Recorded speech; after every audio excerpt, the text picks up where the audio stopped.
Price Lord. கர்த்தருடைய பரிசுத்த நாமத்துக்கு மகிமை உண்டாகட்டும்.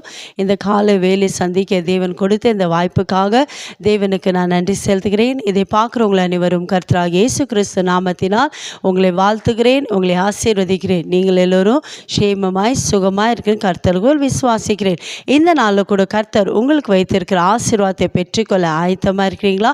நிச்சயமாகவே ஏசப்பா உங்களை ஆசீர்வதிக்க வல்லமை உள்ள தேவனாக இருக்கிறார். வேத புஸ்தகத்தில் யோப் என்ற புஸ்தகம் 42 அதிகாரம் 10 வசனத்தை வாசிப்போம். ஜோப் சாப்டர் 42 verse 10. கர்த்தருடைய வார்த்தை எப்படியா சொல்லுகிறது? யோபு தன் சிநேகிதனுக்காக வேண்டுதல் செய்த போது கர்த்தர் அவன் சிறையிருப்பை மாற்றினார். யோபுக்கு முன் இருந்த எல்லாவற்றையும் பார்க்கிலும் இரட்டித்தனையாய் கர்த்தர் அவனுக்கு தந்தருளினார். ஆமென். என் கண்பார்களே, இந்த நாளில் கூட ஏசப்பா உங்களை பார்த்து சொல்கிறார், இன்றைக்கு நீங்கள் ஏசப்பாவுடைய வார்த்தைக்கு ஒப்பு கொடுக்கும் போது, ஏசப்பாவுடைய வார்த்தையின்படி நீங்கள் வாழும் போது ஏசப்பா சொல்கிறார் இரட்டித்தனியான ஆசீர்வாதத்தை கொடுக்க போகிறார். இந்த வேதத்தில் பார்க்கும்போது யோபு தன் சிநேகிதனுக்காக வேண்டுதல் செய்த போது கர்த்தர் அவன் சிறையிருப்பை மாற்றினார்.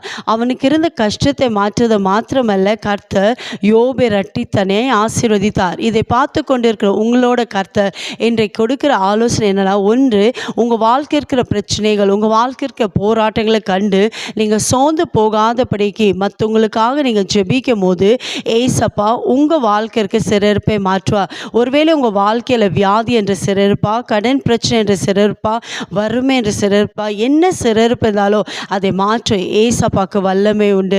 ஆனால் நீங்கள் செய்ய வேண்டிய காரியம், நீங்கள் மற்றவங்களுக்காக ஜெபிக்க வேண்டும். நீங்கள் மற்றவங்களுக்காக பாரத்தோடு ஜெபிக்கும் போது ஏசப்பா உங்கள் வாழ்க்கைக்கு சிறையிருப்பை மாற்றுவது மாத்திரம் இல்லை, ஏசப்பா சொல்ல உங்களை இரட்டித்தனியாக ஆசீர்வதிப்பேன். ஆமென். வாக்கு கொடுக்கிறவர் வாக்கு மாறாத தேவன்க.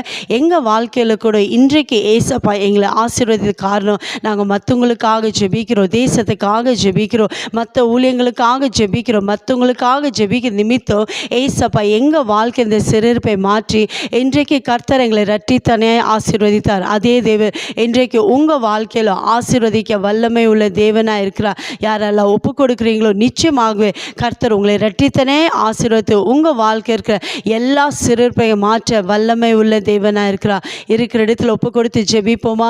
எங்களை அதிகமாக நேசிக்கிற தகப்பனே, இந்த அருமையான இந்த நல்ல வேலைக்காய் ஸ்தோத்திரப்பா.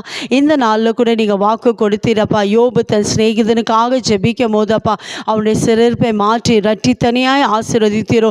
இந்த நாளில் கூடப்பா யாரெல்லாம் தங்களை ஒப்பு கொடுத்து மற்றவங்களுக்காக, தேசத்துக்காக, அழிந்து கொண்டிருக்கிற ஆத்துமாக்களுக்காக ஜெபிக்க ஒப்பு கொடுக்குறாங்கப்பா, இவங்க வாழ்க்கை இருக்கிற எல்லா சிறையிருப்புகளை மாற்றுவீராக. இவங்க வாழ்க்கையில் எதெல்லாம் கடன் என்ற சிறையிருப்பா, வியாதி என்ற சிறையிருப்பா, குடிக்கார கடன் சிறையிருப்பா, எல்லா சிறையிருப்பை மாற்றியப்பா இரட்டித்தனியாய் நீங்கள் ஆசீர்வதித்ததுக்காய் ஸ்தோத்திரம். இயேசுவின் நாமத்தில் பிதாவே, ஆமென். God bless you.